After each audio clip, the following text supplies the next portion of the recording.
TV किसान, बदलते भारत की शान।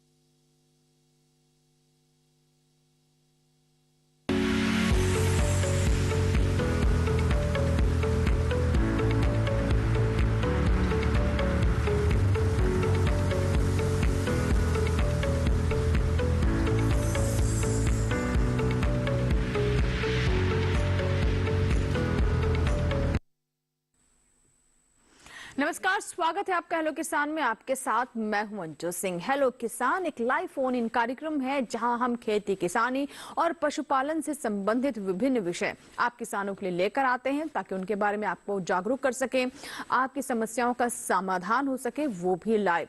तो आज जैसा कि जानते हैं आज के दिन हम विशेष तौर पर पशुपालन पर बात करते हैं। तो आज के विषय क्या है जिन पर आज हम चर्चा करेंगे, साथ ही आपकी कॉल्स लेंगे। आइए सबसे पहले नजर डालते हैं आज के विषय पर। आज का हमारा पहला विषय है सर्दियों में पशुओं का प्रबंधन और साथ ही हम बात करेंगे बकरी मेमनों में रोग व बचाव। तो सर्दियों में किस तरीके से पशुओं को लेकर प्रबंधन करने की आवश्यकता रहती है, क्योंकि देखिए काफी ठंड बढ़ जाती है, तब पशुओं को भी विशेष देखभाल की जरूरत होती है। उनके आहार, उनके आवास और साथ ही साथ रोग प्रबंधन को भी ध्यान में रखना होता है। और ब्रीडिंग भी एक बहुत महत्वपूर्ण इसमें बात हो जाती है जिसका ध्यान रखना हमारे लिए बहुत जरूरी है अगर हम पशुपालन खासतौर पर व्यवसायिक रूप से कर रहे हैं। और इसके अलावा बकरी के बारे में बात करेंगे, खासतौर पर मेमनों की देखभाल किस तरीके से करें और कैसे अच्छे मेमने, स्वस्थ मेमने प्राप्त किए जा सकते हैं, इस पर हमारा विशेष आज फोकस रहेगा। 2 टोल फ्री नंबर आप नोट कर लें जिसके माध्यम से आप हमें संपर्क कर सकते हैं। 1800-113060, दूसरा नंबर है 1800-113061 टोल फ्री, यानी इस पर आपका कोई शुल्क नहीं लगेगा। तो सोचना क्या है, फोन उठाएं और हमारा नंबर लगाएं। और इसके अलावा एक और विकल्प हम आपको देते हैं और ये है ईमेल का विकल्प। आप हमें अपने सवाल ईमेल भी कर सकते हैं। हमारा ईमेल आईडी नोट कर लें, hellokisan2015@gmail.com। तो आप अभी मेल कीजिए, लाइव हम आपके सवालों को पढ़कर सुनाएंगे और उनका जवाब लेंगे अपने विशेषज्ञों से। तो दोनों विषयों के बारे में हमने आपको बता दिया है। अगर आप सर्दियों में पशुपालन से जुड़ा हुआ कोई सवाल करना चाहते हैं हमारे विशेषज्ञों से तो वो भी कर सकते हैं। और बकरियों में मेमनों के स्वास्थ्य को लेकर के भी कैसे हमारे जो बकरी पालक हैं वो ध्यान रख सकते हैं। 2 मेहमान हैं, उनसे आपकी मुलाकात करवा देते हैं। हमारे साथ डॉक्टर अधिराज मिश्रा हैं। सर बहुत बहुत स्वागत है आपका कार्यक्रम में। और आपको बता दें कि अधिराज मिश्रा सहायक आयुक्त है पशुपालन, मत्स्य पालन एवं डेयरी मंत्रालय भारत सरकार में। और हमारे दूसरे जो मेहमान हैं वो डिजिटल प्लेटफॉर्म पर हमारे साथ जुड़ रहे हैं, उनसे भी आपकी बात करवा देते हैं। हमारे साथ डॉक्टर दिनेश कुमार शर्मा है। डॉक्टर शर्मा स्वागत है आपका कार्यक्रम में हेलो किसान में। और डॉक्टर दिनेश कुमार शर्मा निदेशक है केंद्रीय बकरी अनुसंधान संस्थान मखदूम मथुरा में। तो डॉक्टर दिनेश से हम समझेंगे मेमनों के बारे में, कैसे स्वस्थ मेमने प्राप्त हों और कैसे शुरुआत से उनका ध्यान रखा जाए। और हमारे साथ डॉक्टर अधिराज जी हैं जिनसे हम जानेंगे कि सर्दियों के मौसम में पशुओं को लेकर किन बातों का ध्यान रखने की जरूरत होती है। तो चलिए सबसे पहले हम सर्दियों में पशुओं के प्रबंधन पर ही बात कर लेते हैं। डॉक्टर अधिराज, जैसा कि मैंने अभी कहा कि इसके मुख्य 4 घटक हैं, एक तरीके से कह लें 4 मुख्य बातें हैं जिसका ध्यान रखना जरूरी है पशुपालन में। आहार, आवास, रोग नियंत्रण और चौथा ब्रीडिंग यानी प्रजनन। तो सर्दियों में क्या इन चारों बातों को लेकर कुछ विशेष प्रबंध करने की जरूरत होती है, विशेष ध्यान रखने की जरूरत होती है? जी हाँ, ये एक महत्वपूर्ण चीज़ है। प्रबंधन के बारे में अगर हम बात करते हैं तो हम ये 4 घटक को ही देखते हैं।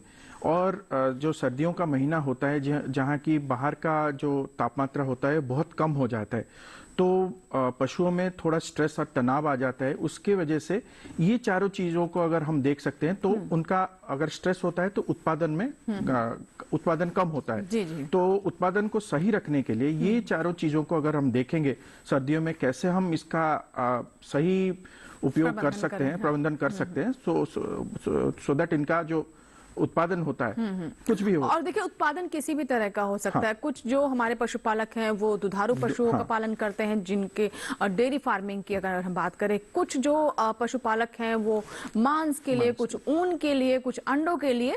तो अलग अलग तरह के पशु हैं, अलग अलग तरह के पशुपालन है। लेकिन चार जो मुख्य बातें हैं वो हर तरह के पशु में सामान्य है। हाँ, दुधारू पशु में थोड़ा उनके आहार को, उनके दूध क्षमता को बढ़ाने के लिए, दूध देने की क्षमता को बढ़ाने को लेकर थोड़ा अलग तरह से प्रबंध करना पड़ता है, उनके पोषण का ज्यादा ध्यान रखना पड़ता है। तो बारी बारी से हम चारों बिंदुओं पर बात करेंगे, आहार, आवास, प्रजनन और साथ ही साथ जैसा हम रोग नियंत्रण की बात कर रहे हैं। तो सबसे पहले हम सर्दियों में पशुपालन को लेकर कैसे हमारे पशुपालक सजग रहे, कैसे उसका प्रबंधन करें, इससे जुड़ी रिपोर्ट देखते हैं।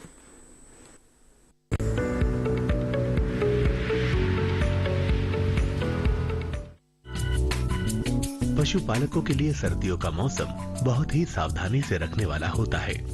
इस समय सर्द हवाएं पशुओं को नुकसान पहुंचा सकती हैं। पशुपालकों को इस समय अपने सभी दुधारू पशुओं की खास देखरेख करनी चाहिए, क्योंकि पशु अगर ठंड की चपेट में आ जाए तो इसका असर उनके स्वास्थ्य पर पड़ता है, जिससे दूध उत्पादन काफी प्रभावित होता है। ऐसे में पशुपालकों को चाहिए कि वो पशुओं के रहने के स्थान को भी व्यवस्थित रखें। पशुओं के लिए जूट के बोरे जैसी चीजों का उपयोग कर सकते हैं, जिससे पशुओं को गर्माहट मिले और ठंड दूर रहे। पशुपालक ज्वार या बाजरे की टाट बांधकर हवा और सर्दी से बचाव कर सकते हैं। साथ ही पशुओं को धूप भी मिलती रहे। दिन में जहां तक संभव हो खुले में पशुओं को धूप में ही बांधें, जिससे शरीर का तापमान नियंत्रित रहे। पशुओं के गोबर और मूत्र निकास की भी उचित व्यवस्था रखें, जिससे उन्हें सूखी और साफ सुथरी जगह मिले। छोटे पशुओं को ठंड से बचाने के लिए सुबह शाम टाट की पल्ली उड़ा सकते हैं।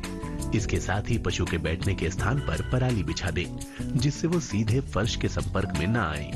हमेशा पशु को ताजा पानी ही पिलाएं और इस बात का खास ध्यान दें कि पानी न ज्यादा ठंडा हो और न ज्यादा गर्म। अगर खान पान की बात करें तो पशुओं को हरा चारा खिलाने से पहले थोड़ा सा सूखा चारा जरूर खिलाएं। इसके अलावा सूखा चारा हरे चारे में मिलाकर भी पशुओं को दे सकते हैं। पशु में बीमारी के लक्षण दिखाई देने पर पशु चिकित्सक से परामर्श लें।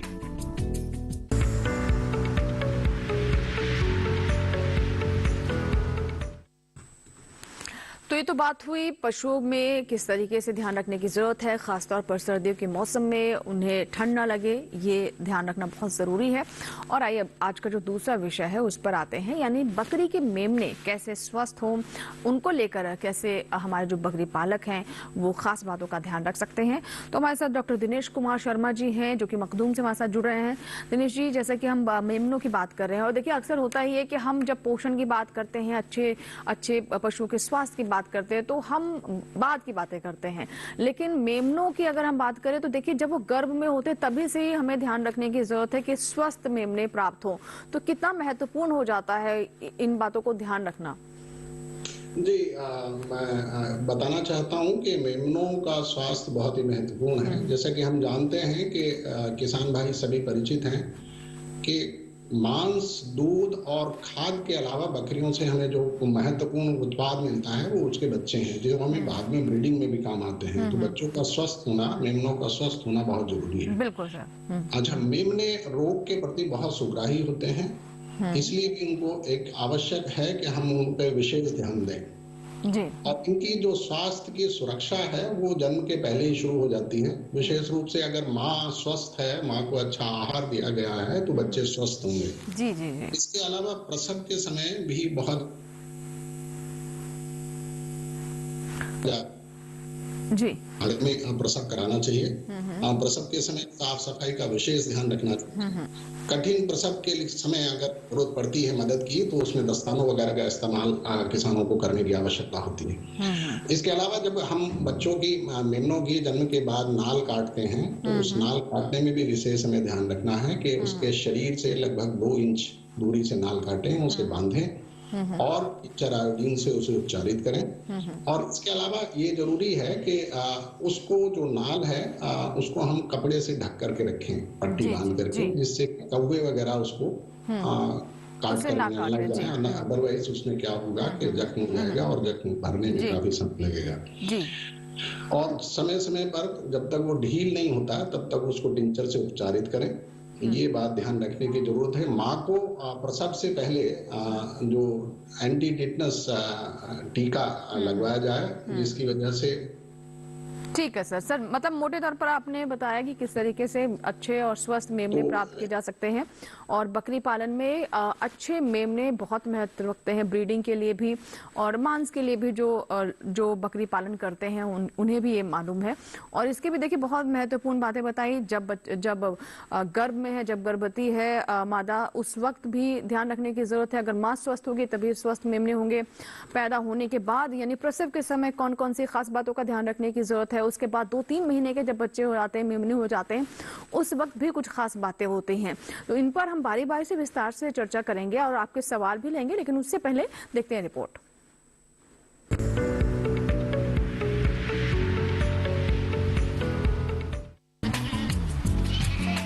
पशुपालन में इजाफा करने के लिए सबसे जरूरी है मेमनों या बच्चों की खास देखभाल करना। मेमनों को सही सुरक्षा देने से इनकी संख्या में आसानी से बढ़ोतरी होती है, लेकिन इसके लिए बहुत सी बातों का ध्यान रखना होता है।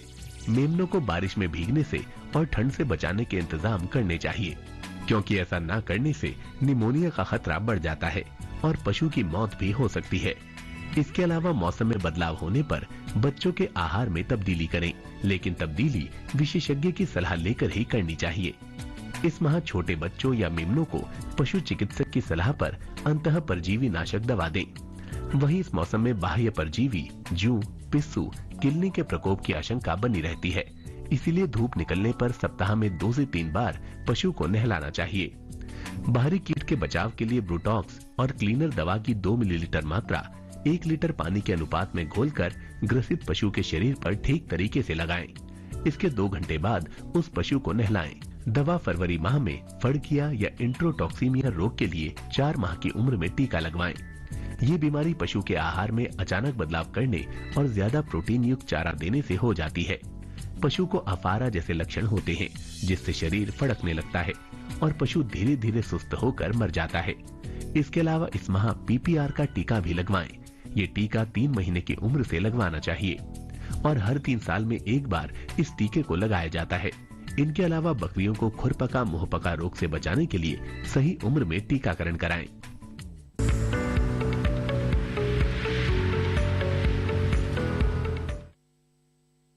तो अभी आपने दोनों रिपोर्ट देखी। पहले हमने बात की किस तरीके से सर्दियों में पशुओं का प्रबंधन किया जाए, और दूसरा हमारा विषय जो है बकरी पालन से जुड़ा हुआ है। मेमने कैसे स्वस्थ प्राप्त किए जाएं, इसके लिए किस तरह का पोषण हो, किस तरह की व्यवस्था हो, इन पर हम बात कर रहे हैं। और अगर आपके कोई सवाल है तो आप हमें ईमेल कर सकते हैं। ईमेल आईडी आप देख सकते हैं hellokisan2015@gmail.com। और बहुत सारे ईमेल लगातार जैसे हम कार्यक्रम की शुरुआत करते हैं हमारे पास आने शुरू हो जाते हैं। आप कॉल भी कर सकते हैं, कॉल को भी हम कार्यक्रम में शामिल करेंगे। और ऐसे ही एक ईमेल आया है हमारे पास, ये हमारे दर्शक हैं कृष्णा कुशवाहा हैं, जिन्होंने हमें सतना से ये ईमेल किया है। मध्य प्रदेश के सतना के निवासी हैं। सर ये कह रहे हैं, मैं पिछले 3 साल से बकरी पालन कर रहा हूं तथा मैंने CIRG मथुरा से ट्रेनिंग ली है और वो बकरी पालन को बढ़ाना चाहते हैं। उसके लिए NLM के तहत जो योजना चल रही है उसको लेकर किस तरह से आवेदन कर सकते हैं, कैसे इसके लिए सब्सिडी प्राप्त हो सकती है, इसके बारे में विस्तार से जानना चाहते हैं। और कहाँ कौन सा कार्यालय है जिसको वो संपर्क करे। डॉक्टर दिनेश।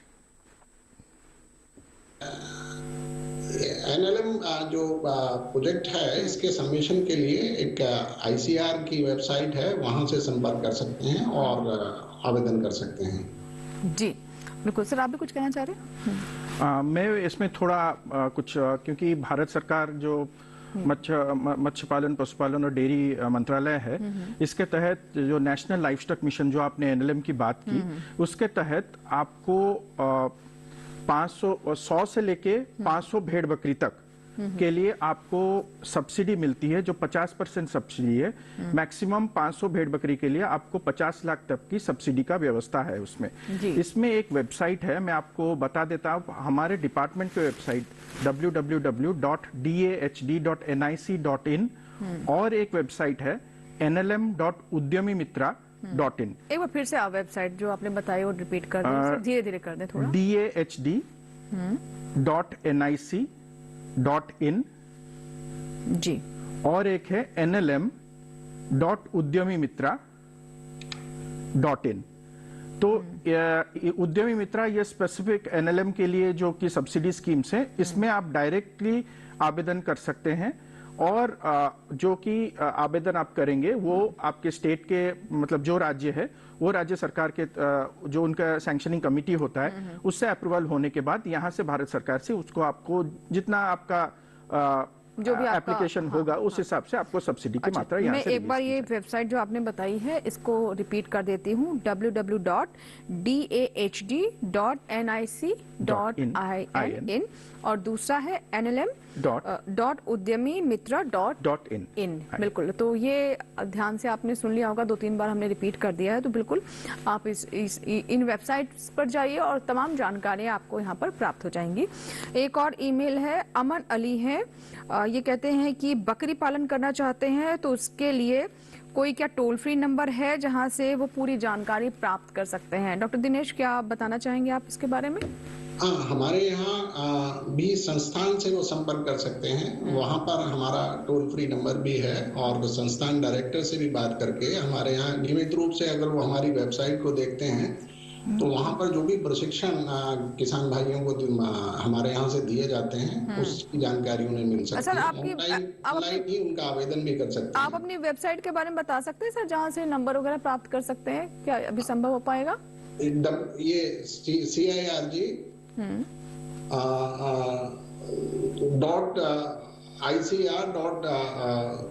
.ICR.gov.in। जी ठीक है, और ये सर्च भी कर सकते हैं सर्च इंजन में, के नाम से भी सर्च कर सकते हैं। ठीक है बिल्कुल।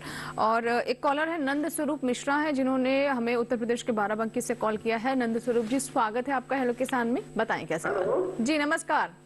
हाँ नमस्कार सर, मैं नंद स्वरूप मिश्रा हूँ बाराबंकी से। मेरा पहला सवाल ये है कि जो बकरियों का हम लोग पालन करते हैं तो ये कितनी ब्याज तक हमें रखनी चाहिए, तो उतने में तो हमें फायदा मिलेगा, ज्यादा समय रखें तो हम नुकसान में जाएंगे, ये जानकारी। दूसरी चीज, हमारे यहाँ जो बकरे होते हैं, जो बच्चे होते हैं, छोटे बच्चे होते हैं, तो ये तो अगर अंडू रखेंगे तो सस्ते बिकते हैं, अगर इनका बधियापन हो जाता तो महंगे बिकते हैं, तो इनकी किस उम्र में हमें बधिया कराना चाहिए? और दूसरी चीज, पशुपालन के ऊपर मैं जानना चाहता हूँ, बदलते हैं मौसम, ठंडक से हम गर्मी की ओर जा रहे हैं, तो हमें पशुओं की बीमारी के ऊपर, पशुओं के रखरखाव पे विशेष कौन से ध्यान रखने की जरूरत है? ठीक है, तो पहला हम आपका सवाल ले लेते हैं जो आपने पशुपालन से जुड़ा हुआ पूछा है सर्दियों में। तो ठीक है सर, सबसे पहले हम अधिराज जी से हम जान लेते हैं, सर क्या बताना चाहेंगे जो हमारे दर्शक का सवाल है? नंद स्वरूप जी, आपने जो दूसरा सवाल पूछा है कि पहला रोग नियंत्रण के लिए जैसे टीकाकरण, अगर हम बड़े जानवर रख रहे हैं जैसे गाय है, भैंस है, तो उनको ये समय सही रहता है। आपको FMD टीकाकरण जो खुरपका मुंहपका रोग है उसका टीकाकरण करने के लिए सही समय रहता है। और टीकाकरण भारत सरकार का जो national animal disease control programme है उसके तहत ये मुफ्त में दिया जाता है। इसका टीकाकरण आप करवा लीजिए, 6 महीने में ये एक बार दिया जाता है, तो इसका करवा लीजिए। इसके साथ आप देखिए और एक जो परजीवी होते हैं, जो इंटरनल पैरासाइट्स जिसको बोलते हैं, इसका भी आप अगर दवा का प्रयोग टीकाकरण 15 दिन करने से 15 दिन पहले करते हैं, वो बहुत अच्छा रहता है। तो ये 2 चीज आप रोग नियंत्रण के लिए देख सकते हैं। इसके अलावा अगर आप देखेंगे तो खान पान में एक चीज आपको करना है, क्योंकि ये सर्दियों का मौसम होता है और टेम्परेचर कम रहता है, तो जो पशु होता है उसको अपना बॉडी का टेम्परेचर मेंटेन करने के लिए ज्यादा अपना एनर्जी यूटिलाइज करना पड़ता है। इसके हिसाब से उसके खाने में थोड़ा ज्यादा प्रोटीन, जैसे आप ऑयल केक्स हो गया तो ऑयल केक्स डालना जरूरी होता है। और कुछ जो आप उसको पानी देते हैं, थोड़ा गर्म पानी अगर दे सकते हैं, मतलब वो अच्छा रहे, ठंडा ना हो, बिल्कुल ठंडा ना हो। और उसमें उसके मतलब जो आहार में थोड़ा गुड़ का भी आप इस्तेमाल कर सकते हैं। बिल्कुल, और सर्दियों में गुड़ बहुत अच्छा होता है पशुओं के लिए भी, मनुष्यों के लिए भी। तो ये कुछ चीजें हैं जिन्हें आप ध्यान में रख सकते हैं। डॉक्टर दिनेश, जैसा कि हमारे दर्शक का पहला ये सवाल था कि कितने ब्याज तक बकरी को रखा जा सकता है और कब तक अच्छे मेमने या फिर अच्छे बच्चे मिल सकते हैं, और क्या इसको भी ध्यान में रखने की जरूरत होती है कि अच्छा इतने ब्याज हो गए हैं तो उसके बाद अच्छे बच्चे नहीं मिलेंगे, क्या उनका भाव उतना या दाम उतना अच्छा नहीं मिलेगा, उनकी वृद्धि उतनी अच्छी नहीं होगी, जैसा कि हमारे दर्शक जानना चाहते हैं? वो क्या बकरी की उम्र जानना चाहते हैं? नहीं, बकरी कितने ब्याज तक बच्चे लेने चाहिए बकरी से? हाँ। देखिए 7 साल तक बकरी अच्छी तरह ब्रीडिंग के लिए यूज की जा सकती है। और 7 साल में जैसे कि हम जानते हैं कि 1 साल के बाद जो बकरी की विभिन्न ब्रीड्स हैं, जो नस्लें हैं, वो ब्रीड करना शुरू करती हैं। तो इस तरह से हम 5, 6, 7 तक भी उनके बच्चे ले सकते हैं बाहर।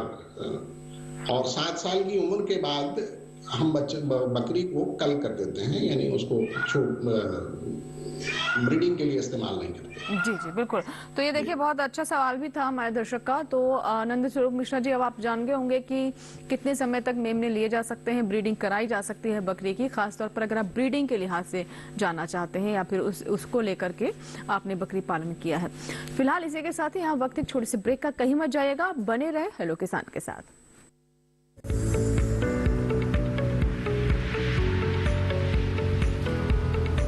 अरे भाई, सुना नहीं क्या? केसीसी ने किसानों का जिंदगी बदल दिया है। देश के छोटे किसान 1,60,000 रुपये तक का कर्ज बिना किसी गारंटी को ले पाएंगे। ब्याज खोरों से भी पीछा छुटा। मैं तो जैविक खेती का पूरा सामान मंगा लिया। केसीसी का भी कोई दबाव नहीं। ब्याज चुकाने के लिए पूरा 1 साल मिलता है। समय पर भुगतान करने पर केवल 4% के सालाना ब्याज पे लोन मिल गया मुझे। अपना आधार कार्ड, लेटेस्ट फोटो और जमीन के कागजात लेके अप्लाई करो बस। और नामांकन भरने के लिए जेब भी ढीली नहीं करनी पड़ी।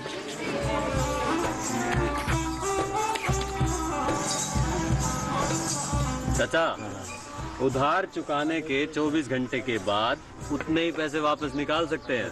केसीसी ने किसानों की जिंदगी वाकई बदल दी है। तो आप भी किसान क्रेडिट कार्ड अपनाएं और सहजता से ऋण पाएं।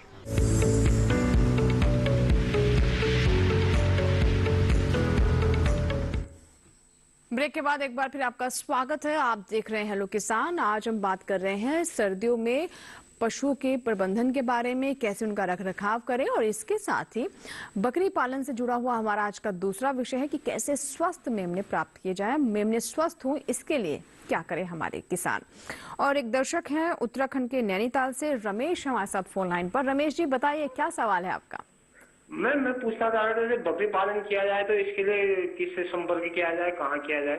बकरी पालन करना चाहते हैं दिनेश जी, बकरी पालन करना चाहते हैं हमारे दर्शक, नैनीताल के हैं, जानना चाहते हैं कि कहां से करें, कहां संपर्क करें, इसके लिए क्या किया जाए। सर आपकी आवाज। अच्छा होगा। वैसे तो आम तौर पर किसान भाई बकरी पालन करते ही हैं, लेकिन वैज्ञानिक रूप से बकरी पालन करने के लिए आवश्यक है कि एक प्रशिक्षण लें जो हमारे संस्थान द्वारा दिया जाता है। इसकी जानकारी हमारी वेबसाइट पर उपलब्ध है और ये 5 से 7 दिन का प्रशिक्षण है। इसके लिए ऑनलाइन आवेदन होते हैं और इस प्रशिक्षण में हम बकरी से पालन से संबंधित सभी वैज्ञानिक जानकारी, उसके आहार पर, उसके स्वास्थ्य की जानकारी, उसके रखरखाव की जानकारी, किस तरह हमें टीकाकरण करना है, किस तरह से उनकी देखभाल करनी है बच्चों की, मेमनों की, किस तरह ब्रीडिंग करते हैं, कौन कौन सी नस्ल पर हैं, इन सभी विषयों पर हम उनको पर्याप्त रूप से जानकारी देते हैं। और पहले ये जो प्रशिक्षण था कोरोना काल में ये ऑनलाइन भी था, लेकिन आजकल हमने ऐसे अपने यहाँ बुला करके किसानों को प्रशिक्षण देना शुरू कर दिया। जी जी बिल्कुल। और लगातार साल में हम 4 से 6 प्रशिक्षण ट्रेनिंग कैंप चलते हैं किसान भाइयों। जी बिल्कुल। तो रमेश जी, आप समझ गए होंगे कि कहाँ से आप ट्रेनिंग ले सकते हैं। और जैसे कि हमारे जो मेहमान है मखदूम मथुरा से हैं, तो यहाँ पर पूरा इंस्टीट्यूट है बकरी पालन का, वहाँ आप संपर्क करें, ट्रेनिंग के लिए जा भी सकते हैं ताकि और बेहतर तरीके से आप बकरी पालन की शुरुआत कर सके। चलिए, एक ईमेल है वो ले लेते हैं। हमारे साथ हमारे एक दर्शक है हिमांशु हैं, जिन्होंने ईमेल किया है और इनका कहना है कि इनकी कटरी बीमार है, क्या करें, बस इतना ही सवाल पूछा है। अधिराज जी, देखिए, बीमारी के लक्षण अगर आप देखते हैं तो ऐसे लक्षण हमें बताएंगे तो उसका हम कुछ उपचार आपको बता सकते हैं। फिर भी अगर आपने जो ऐसे लिखा है तो हम आपको ये सलाह देंगे कि निकटतम जो आपके पशु चिकित्सक हैं उनसे सलाह लीजिए, या अगर आप ईमेल पे हमें बता सकते हैं कि क्या लक्षण दिख रहा है तो उस हिसाब से हम आपको कुछ चीजें बता सकते हैं कि कुछ उसका। देखिए, अगर आप अभी देख रहे हैं हमें तो आप डिटेल के साथ फिर से ईमेल करिए, जरूर उसे हम कार्यक्रम में शामिल करेंगे, अभी भी समय बाकी है। और अजय कुमार एक और हमारे दर्शक हैं, इन्होंने भी ईमेल किया है। इनका कहना है इनके पास एक भैंस है, 8 दिन तक हीट में रहती है जिसके कारण वो गर्भ धारण नहीं कर पा रही है। क्या करें? एक भैंस का बच्चा 2 महीने का है जिसकी दवा भी दी गई है लेकिन बच्चे का विकास नहीं हो रहा है। 2 सवाल है इनके और ये बिहार से हैं। देखिए, पहला सवाल जो है 8 दिन तक हीट रहती है, वो कुछ पशुओं में ये देखा जाता है। उसका हार्मोनल इम्बैलेंस हम बोलते हैं, तो उसका उपचार के लिए कुछ हार्मोनल ट्रीटमेंट्स भी होते हैं। तो निकटतम पशु चिकित्सक से बात करके आप हार्मोन दे सकते हैं, या प्रोजेस्टेरोन का अगर जरूरत पड़े तो उसका इस्तेमाल भी हो सकता है। कुछ है जो कि मतलब साइंटिफिक चीज़ें हैं, तो वो पशु चिकित्सक आपको बहुत अच्छी तरह से बता सकते हैं। उसके अलावा आपने जो बोला कि आपके 2 महीने का एक काफ है जिसका विकास नहीं हो रहा है, तो उसके लिए मैं बता रहा हूँ, पहला चीज़ है उसका जो इंटरनल पैरासाइट जो कि कीड़े होते हैं जो अंदर रहते हैं, उसका पहले एक देखिए। तो उसका अगर जो फिकल सैंपल है, जो मल का अगर जांच करवा सकते हैं तो करके देख सकते हैं क्या है। उस हिसाब से आप उसका परजीवी का जो दवाई होता है वो दे सकते हैं। इसके अलावा कुछ होता है, आपका मिनरल मिक्सचर होता है या उसका जो खाद्य होता है, तो उसका पोषण में आप देख सकते हैं। या अगर सही तरीके से उसने माँ का दूध भी नहीं लिया हो तो उस वजह से भी कुछ दिक्कतें आ सकते हैं। तो ये सारे जनरल चीजें होते हैं, तो ये आप एक एक करके देख सकते हैं। इस हिसाब से आपको उसका जी मिल सकता है। ठीक है। चंदन मिश्रा है एक दर्शक हमारे साथ फोन लाइन पर। जी चंदन जी, बताइए क्या सवाल है आपका?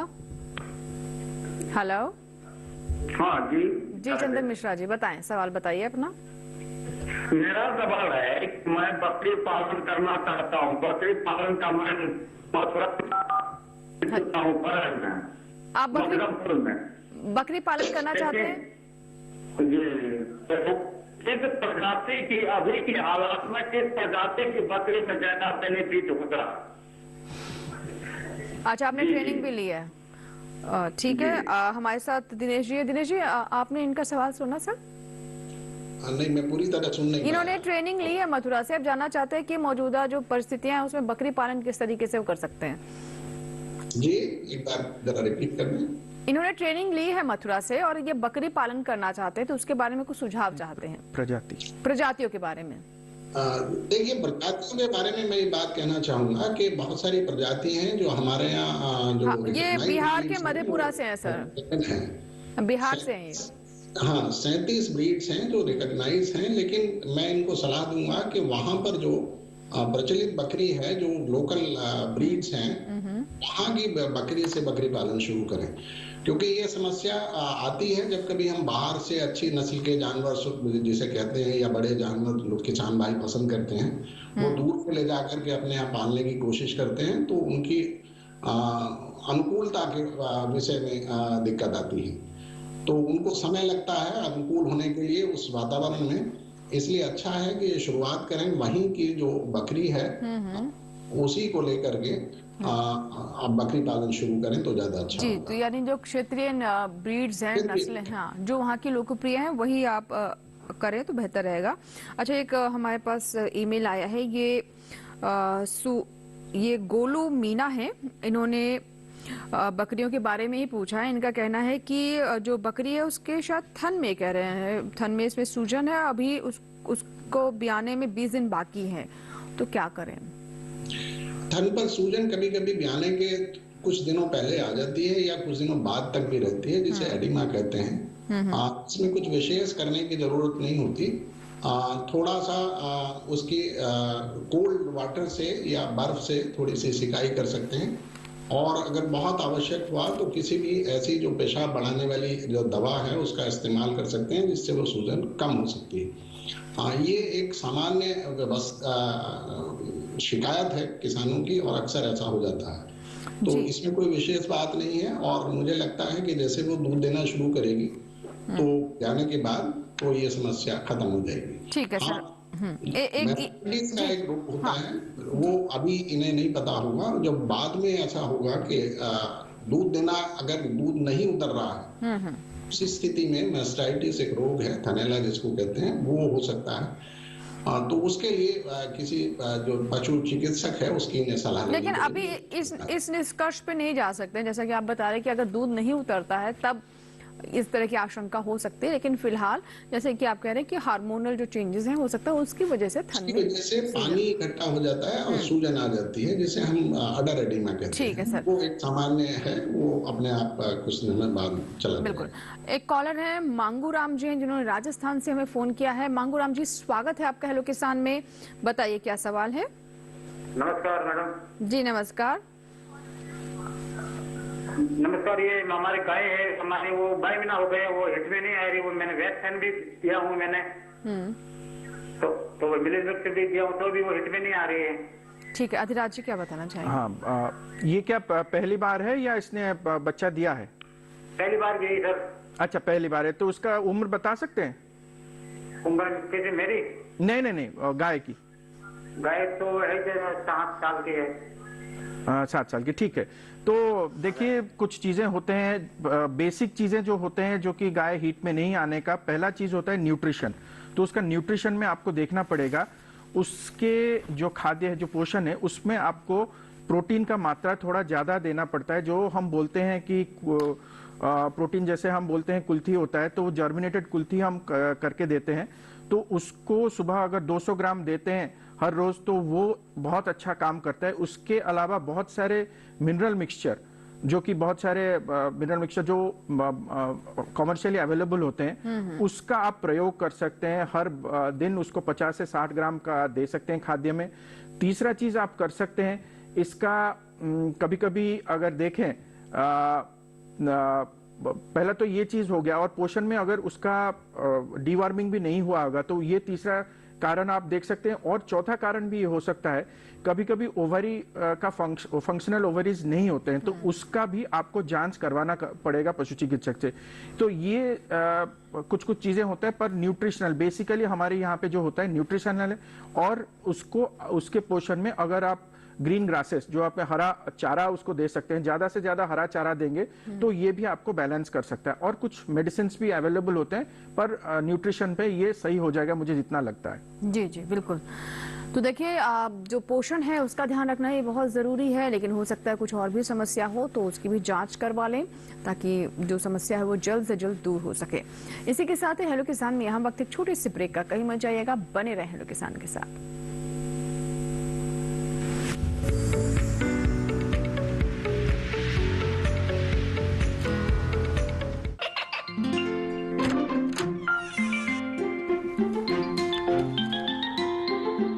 ये क्या हो रहा है? काशवी, इतने कम मार्क्स?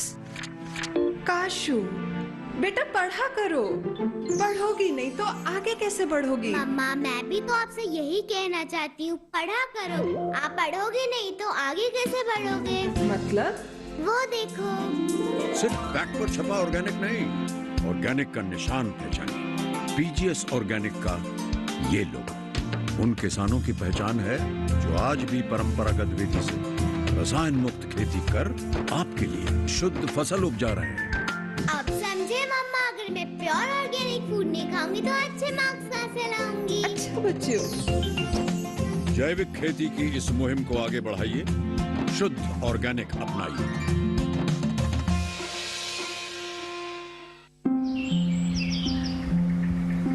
अरे अरे अरे क्या कर रहा है? इधर इधर इधर, हम बोल रहे हैं तेरे बीजू का। पुतला बोल रहा है? हाँ, पक्षियों से तो हम खेत को बचा लेते हैं, पर इन घातक रसायनों से कैसे बचाएं? मतलब? देख बेटा, तू जो ये अंधाधुंध रसायन मिलाता है ना, मिट्टी की सेहत बिगड़ने लगी है। और जब माटी ही कमजोर पड़ जाएगी तो उपज कैसे सेहतमंद होगी? हाँ? अरे पहले ऐसा नहीं था, पूछना अपने बड़े बुजुर्गों से, कैसे फसल लहलहाती थी, शुद्धता झलकती थी। हाँ, माटी भी तंदुरुस्त और लोग भी। पहली वाली बात कहाँ? पर अब तो सभी डाले हैं। सब नहीं, आज भी लाखों जागरूक किसान परंपरागत विधि से फसल उगा रहे हैं। खर्चा कम और उपज की कीमत भी बेहतर पा रहे हैं। ठीक है भाई, मैं भी आज से जैविक खेती शुरू करूंगा। माटी से प्रेम की परंपरा है परंपरागत खेती।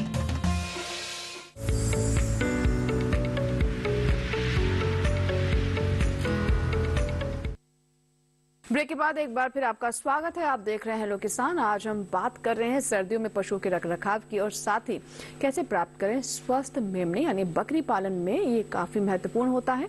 इससे जुड़े हुए जो भी आपके सवाल हैं जरूर आप हमें कॉल करें, ईमेल भी कर सकते हैं, दोनों ऑप्शन आपके पास है। और एक कॉलर है कृष्णा बर्मन है जिन्होंने पश्चिम बंगाल से मैं फोन लगाया है। जी बर्मन साहब, स्वागत है आपका हेलो किसान में। बताइए क्या सवाल है। Hello ma'am. जी नमस्कार। हाँ मैम, मैं बकरी पालन करना चाहता हूँ। बहुत अच्छी बात है। इसलिए मैं किस हद तक मदद सरकार से मदद कितना पाएगा? ठीक है, बकरी पालन करना चाहते हैं डॉक्टर दिनेश हमारे दर्शक हैं पश्चिम बंगाल से और ये बकरी पालन करना चाहते हैं तो जानना चाहते हैं कि किस हद तक इन्हें अनुदान मिल सकता है, सरकार से किस किस प्रकार की मदद मिल सकती है। हाँ देखिए, अगर प्रशिक्षण ये प्राप्त हैं और उसके लिए एक कार्य योजना इन्होंने तैयार की है बैंक की सहायता से, तो किसी भी बैंक से इनको वित्तीय सहायता मिल सकती है। जी जी। और लेकिन ये अच्छा होगा कि किसी हमारे जैसे प्रतिष्ठान से एक वैज्ञानिक प्रशिक्षण लें और एक प्रारूप को जो तैयार करें, कितनी बकरियों के लिए इन्हें करना है और कितनी सुविधा इनके पास है, उस चीज को ध्यान में रखते हुए बैंक इनको फाइनेंस कर सकता है। ठीक है। और सर एक हमारे पास ईमेल आया है, DKR है ये हमारे दर्शक, इन्होंने हमें धर्मेंद्र राठौर है मध्य प्रदेश से और ये कह रहे हैं कि इनके जो मेमने हैं उनको दस्त हो गया है, पेट से कीड़े निकलते हैं, क्या करें?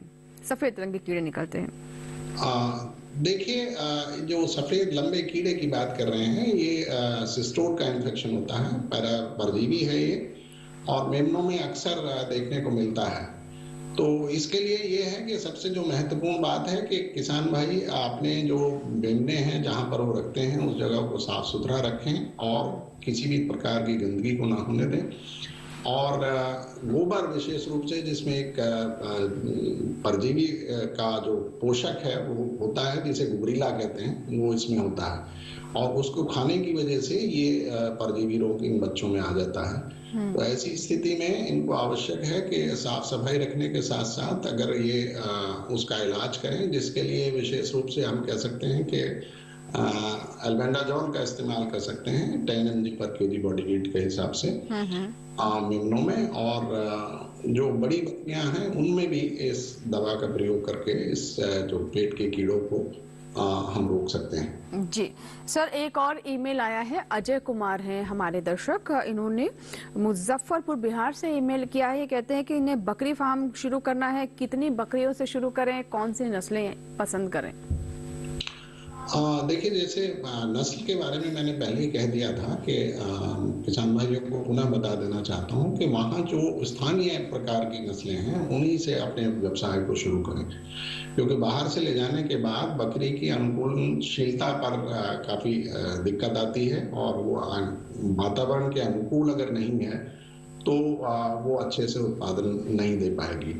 अच्छा, जहाँ तक बकरी संख्या का सवाल है, शुरुआत करने के लिए मुझे नहीं पता कि इनकी जानकारी बकरी पालन में कितनी है। उसके लिए आवश्यक है कि वो एक प्रशिक्षण ले लें बकरी पालन का और 50 बकरियों से या उससे भी कम बकरियों से ये शुरुआत कर सकते हैं, क्योंकि अगर बड़ा बकरियों के साथ काम करना है तो उसके लिए एक अनुभव की जरूरत होगी। बिल्कुल, ट्रेनिंग ले लें तो बहुत जरूरी हो जाता है कि अच्छे से ट्रेनिंग लेकर के कम बकरियों से इस्तेमाल करें और ये निपुण हो उसको धीरे धीरे वो उसका विस्तार कर सकते हैं, उसको बढ़ा सकते हैं, बकरियों की संख्या बढ़ा सकते हैं, लेकिन कम ट्रेनिंग लेकर कम बकरियों के साथ शुरू करें। और जी एक ईमेल आया है, अनिल शर्मा का है, इनका कहना है सर ये भैंस से जुड़ा हुआ सवाल है। इनकी भैंस कहीं गिर गई थी जिसके बाद से उसकी पूंछ नहीं हिल रही है, इसके लिए क्या करें? ये कोई समस्या तो नहीं है? जम्मू से हैं ये दर्शक हमारे, अनिल शर्मा। देखिए, ये अगर अपने आप वो पूंछ हिला नहीं सकती है, इसमें नर्व में कहीं इंजरी हो गई जिसके बेसिस पे इसका जो टेल का पैरालिसिस, जो कि पूंछ का पैरालिसिस हो गया है। तो ऐसे में यहाँ से बैठ के आपको नहीं बता सकता हूँ कि ठीक हो सकता है नहीं, पर कुछ चीजें हैं जो अगर देख सकते हैं, जैसे कि मसाज हम करते हैं, जो कि कुछ भी तेल लगा के उसको अगर ज्यादा दिन नहीं हुआ है तो मसाज करने से नर्व एक्टिवेट हो जाते हैं।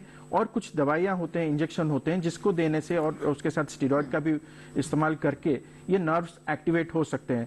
तो ये चीज आप दिखाइए किसी पशु चिकित्सक को, और अपने स्तर से आप उसको कुछ जो भी तेल होता है वो तेल का अच्छी तरह से मसाज 2-3 बार अगर करेंगे दिन में तो शायद एक्टिवेट हो सकते हैं नर्व्स और पूंछ उसको काम कर सकते हैं। अच्छा सर, अगर मान लीजिए जैसे आप बता रहे कि हो सकता है उसको लकवा हो गया होगा, तो अगर मान लीजिए पूंछ नहीं भी हिलती तो क्या इससे कोई किसी तरह की समस्या हो सकती है? देखिए समस्या तो ऐसे पूंछ होते हैं तो उसके पीठ में कोई भी मतलब मच्छर बैठ जाते हैं तो उसको वो हटाने के लिए वो काम में आते हैं।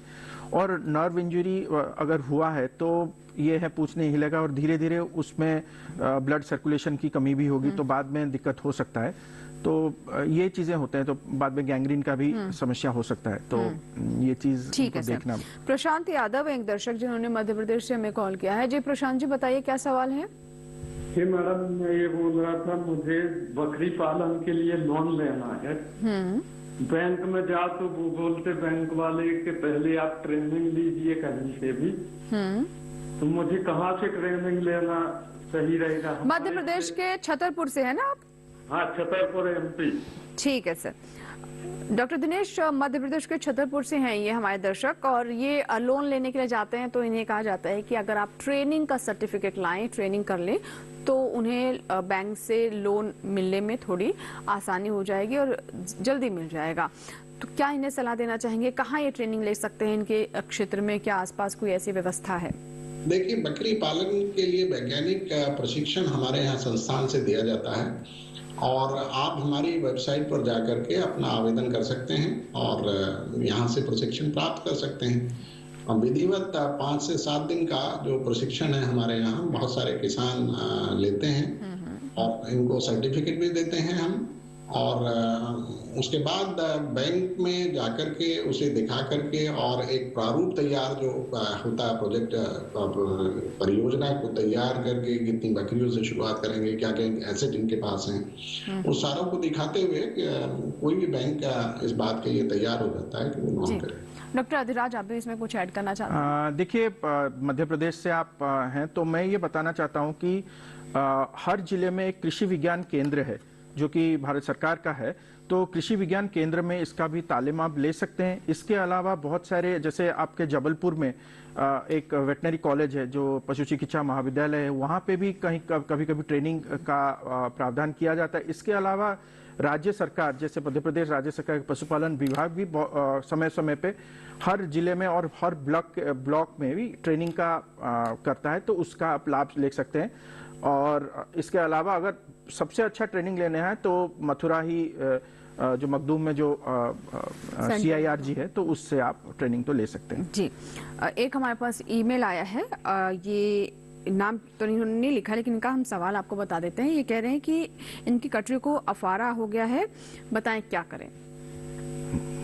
कटरी को जी समझा नहीं मैं, मतलब उसे अफारा हो गया जो पशुओं में कई बार हो जाता है, गैस जैसी समस्या हो जाती है। देखिए, कभी कभी ज्यादा अगर खाने में कुछ दिक्कत हो जाता है तो ब्लोट का समस्या होता है। तो ब्लोट का समस्या को आपको हल करने के लिए कुछ दवाई का भी इस्तेमाल होता है, और मेन चीज होता है जो आप देते हैं उसको खाने के लिए, तो ज्यादा आपको जो ग्रासेस होते हैं, हरा चारा उसको दें, लेगुमिनस कम दें, तो वो एक चीज हो सकता है। और जब उसको आप कोई भी कमर्शियल फीड देते हैं तो कमर्शियल फीड को आप जब देते हैं तो उसको पानी में मिला के अच्छी तरह से दें, तो ये समस्या नहीं हो सकती। और कुछ साधारण जो रहते हैं हमारे दवाई जो पिलाने से ये गैस की कम ये हो सकता है, तो उसको देख सकते हैं। और एक चीज है, अब उसका अगर आप फिकल सैंपल जो कि मल का अगर नियमित जांच करेंगे, तो अगर इस सब करने के बाद भी रहता है तो कंटिन्यू करता है, तो मल का जांच करेंगे तो कभी कभी पैरासाइट की वजह से भी ये होता है, तो ये चीज आपको देखना जी। उपेंद्र मौर्य एक हमारे दर्शक है फोन लाइन पर, बलिया से इन्होंने कॉल किया है। उपेंद्र जी बताइए क्या सवाल है?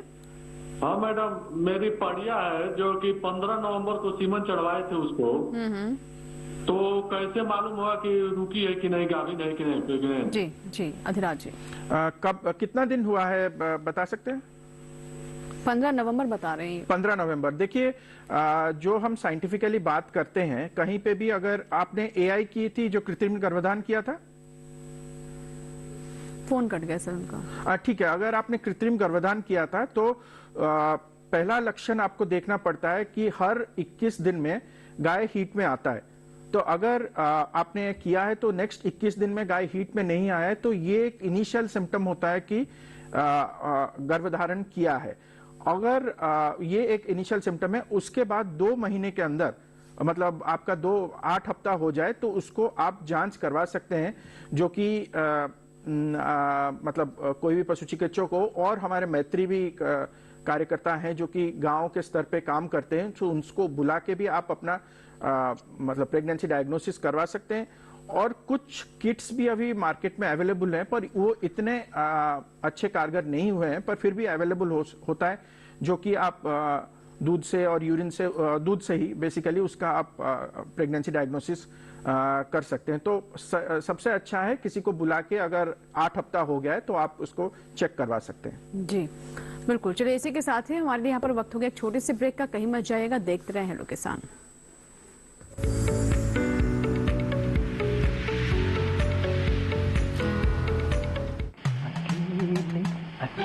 अरे वाह भैया, अकेले अकेले। अरे तू भी ले, पर खाएगा कैसे? मैं ऑर्गेनिक खेती की बात कर रहा रे बेटे। अकेले अकेले खेती कब तक करेगा?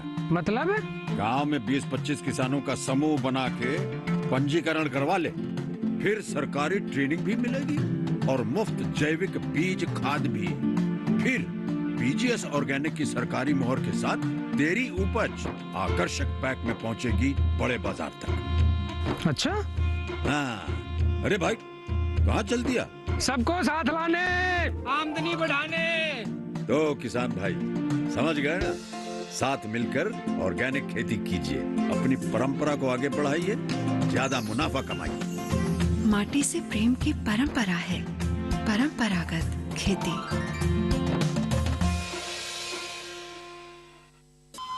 अरे सुन तो। मुझे क्या सुनाना चाहते हो? जो सुनाओ मेरी सौतन को। किसको? अरे वही तुम्हारा मोबाइल फोन जिससे सुबह शाम दिन रात चिपके रहते थे और कहते थे किसान कॉल सेंटर से बातें हो रही हैं। अच्छा ये बात है। हाँ क्यों, क्या हुआ? अब बात नहीं होती क्या? अब तो झट से बात हो जाती है। ऐसा क्या? हाँ, अब तो ज्यादा लाइनें और खास तकनीक के कारण खेती के माहिरों से तुरंत बात हो जाती है। और अगर कभी लाइन व्यस्त हो तो अपनी समस्या फोन पर रिकॉर्ड करा दो, वहाँ से फोन आ जाता है और समस्या की हल का मैसेज भी आ जाता है। ये देखो आ गया। अरे वाह, इसका मतलब इंतजार की घड़ी अब खत्म। हाँ। तभी मैं सोचूं कि आजकल मुझ पर इतना प्यार क्यों आ रहा है। कृषि संबंधी समस्याओं का अपनी भाषा में तुरंत हल पाने के लिए पूरे भारत में किसी भी फोन से हेल्पलाइन नंबर पर संपर्क करें। किसानों का दोस्त किसान कॉल सेंटर।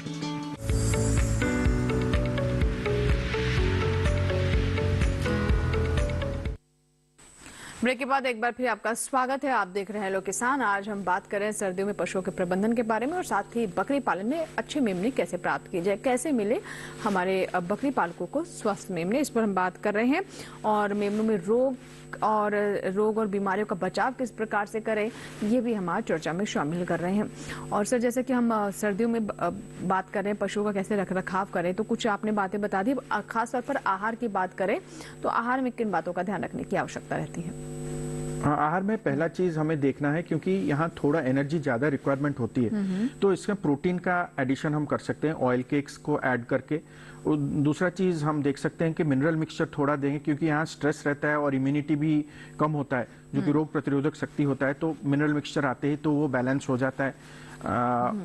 दूसरा चीज, तीसरा चीज अगर देखें जो हम खाने में थोड़ा गुड़ का इस्तेमाल भी कर सकते हैं, जिसके बारे में आपने पहले भी जिक्र किया था। तो ये कुछ बातें आप खाद्य में रख सकते हैं। और हरा चारा हमेशा मतलब अगर 10 से 12 लीटर दूध देती है आपकी गाय और भैंस, तो उसको मिनिमम 25 से 30 किलो हरा चारा देने की जरूरत है। एक ईमेल है, रमेंद्र सिंह है ये हमारे दर्शक, ये जानना चाहते हैं कि बंद जगह में क्या बकरी पालन किया जा सकता है, और अगर किया जा सकता है तो किस तरीके से करें? डॉक्टर दिनेश। देखिए, बंद जगह अगर बिल्कुल एरिएशन नहीं है और उसमें किसी भी प्रकार का वेंटिलेशन नहीं है तो थोड़ा सा मुश्किल होगा। बंद जगह में नहीं कर सकते। इसके लिए जरूरी होता है कि जगह खुली हो और जो बाउंड्री हो कम से कम 4-5 फीट के आसपास की बाउंड्री हो, उसके अंदर इसको रखा जाए। ऊपर से भले ही खुला हो, और खुलने में भी विशेष रूप से जाड़ों के दिनों में जरूरी है कि पर्दे लगा करके या टटिया लगा करके बच्चों को, मेमनों को उससे ठंड से बचाया जाए। तो बिल्कुल खुली जगह में और नहीं रख सकते। इसके लिए जरूरी है कुछ पोर्शन कवर्ड हो और कुछ उससे दुगना पोर्शन, जितनी आवश्यकता होती है उससे दुगना पोर्शन खुला हो, जिसमें बकरियों को घूमने। बिल्कुल। और देखिए, ये जो बकरियों का स्वभाव भी होता है कि उन्हें चरना पसंद है, या फिर ये कहे कि झाड़ या फिर जो कटीले जो पौधे होते हैं वहां जाकर के वो कई बार पत्तियां खाती हैं, और इसलिए हम कहते भी हैं कि अगर बंद जगह पे भी करते हैं तो जो चारा है, जो भी उनका आहार है, वो थोड़ी ऊंचाई में रखा जाए। तो ये एक स्वभाव की बात है, और इसीलिए बकरियां पूरी तरीके से बंद जगह पे नहीं की जा सकती, जैसे कि हम आमतौर पर गाय और भैंस में देखते हैं, जो डेयरियां होती है वहां पर हो जाता है। लेकिन बकरियों के संदर्भ में ये उतना कामयाब नहीं है, जैसा कि डॉक्टर दिनेश का भी कहना है। सर, एक एक और चीज बोलना चाहूंगा कि 2-3 तरह से रखा जाता है, जिसमें हम एक्सटेंसिव भी करते हैं, लेकिन बकरी को रात में रखने के लिए घर की आवश्यकता होती है और उसको रखना चाहिए। दूसरी बात यह है कि अगर वो टोटली ग्रेजिंग के बिना रखना चाहते हैं, उसके लिए भी हमारे यहाँ से प्रशिक्षण प्राप्त कर सकते हैं, और उसके लिए कुछ विशेष इंतजाम, विशेष स्थान की जरूरत होती है और विशेष बातों की आवश्यकता होती है।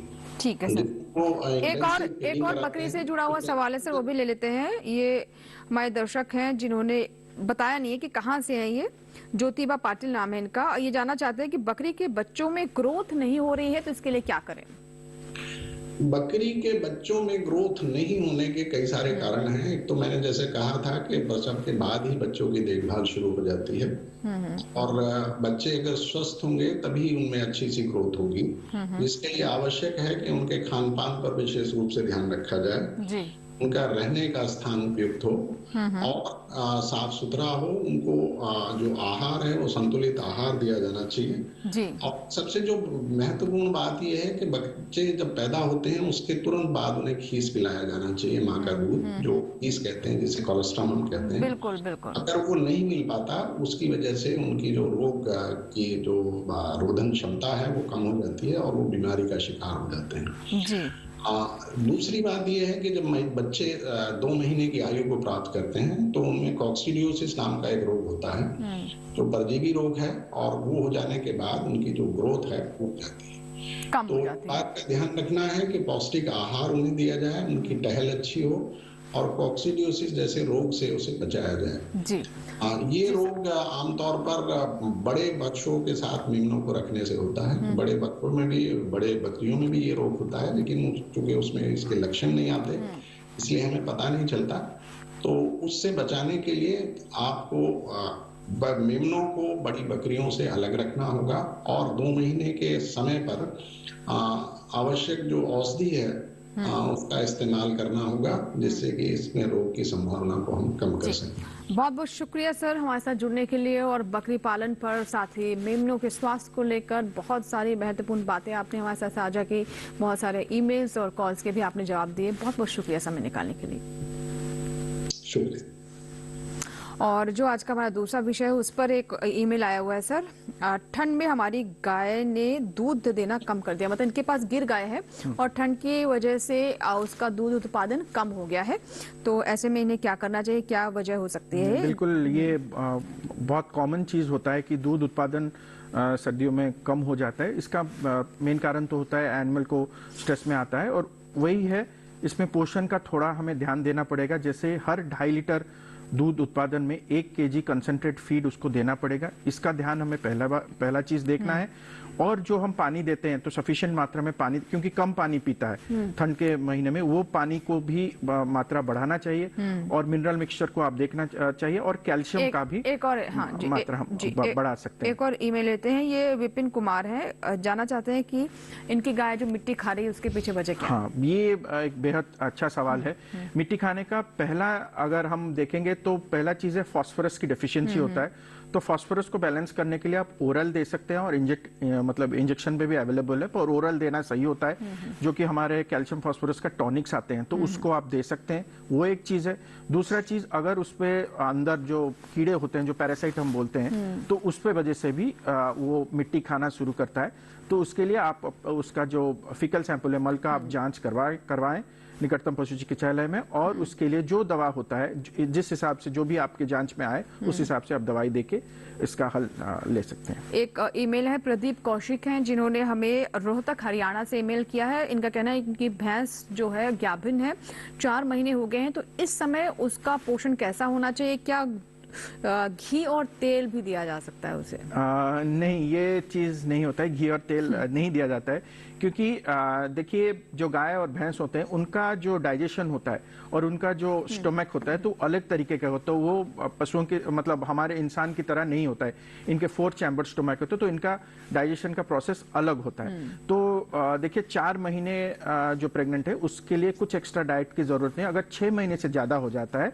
तो उसको 1 kg अगर हम कंसंट्रेट फीड जो कि कॉमर्शियल फीड अवेलेबल होता है उसको हम 1 kg ज्यादा दे सकते हैं, पर 6 महीने के बाद ही, 6 महीने गाभिन होने के बाद। तो घी और तेल नहीं, आप उसको रिप्लेस करने के लिए हम उसमें ऑयल केक्स डाल सकते हैं उसके खाद्य में। जी, चलिए सर, बहुत बहुत शुक्रिया हमसे बात करने के लिए। और इतने सारे ईमेल्स आ रहे हैं, अभी कुछ ईमेल्स और भी हैं, लेकिन क्योंकि समय पूरा हो गया तो आज तो उन्हें हम शामिल नहीं कर पा रहे हैं, आगे जरूर उन्हें हम कार्यक्रम में शामिल करेंगे। बहुत सारे कॉलर्स भी हमारे साथ जुड़े हैं और उनके भी सवालों के जवाब दिए और विस्तार से आपने जानकारी भी दी इस विषय के बारे में। बहुत बहुत शुक्रिया समय निकालने के लिए। और इसी के साथ ही आज के हेलो किसान में फिलहाल इतना ही, लेकिन हमारा अगला विषय क्या है, यानी कल का विषय आइए डालते हैं नजर। कल का हमारा विषय है मोटे अनाज का खाद्य प्रसंस्करण और साथ ही बात करेंगे गन्ना की किस्में एवं बुआई। अगर आपके कोई सवाल है, कोई सुझाव है तो आप हमें ईमेल कर सकते हैं। हमारा ईमेल पता एक बार फिर से देख लें, hellokisan2015@gmail.com। आप हमें सोशल मीडिया के माध्यम से भी संपर्क कर सकते हैं, ट्विटर, इंस्टाग्राम, फेसबुक, सब जगह हम उपस्थित हैं आपके लिए। फेसबुक आईडी देखिए, हेलो किसान डीडी लाइव हमारा फेसबुक आईडी है। ट्विटर पर भी आप हमें संपर्क कर सकते हैं हेलो किसान डीडी के नाम से, और इंस्टाग्राम पर hello.kisan। और इसके अलावा हमारा टोल फ्री नंबर भी है, आप हमारे टोल फ्री नंबर पर कॉल करें, अपने सवाल रिकॉर्ड करवाएं। 1800-113060 डीडी किसान का कॉल सेंटर नंबर। सोमवार से शनिवार आप सुबह 6 बजे से रात 10 बजे के दरमियान इस पे कॉल कर सकते हैं, अपने सवाल रिकॉर्ड करवा सकते हैं।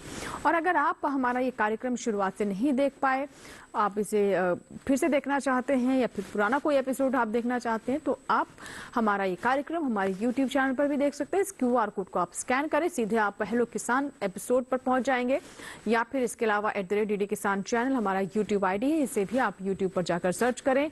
DD किसान को सब्सक्राइब करें, जो भी कार्यक्रम अच्छा लगे उन्हें लाइक करें, कमेंट करें, ताकि हम अपने कार्यक्रम को और बेहतर कर सकें। यहाँ लेंगे आपसे इजाजत, आप बने रहें दूरदर्शन किसान के साथ। नमस्कार।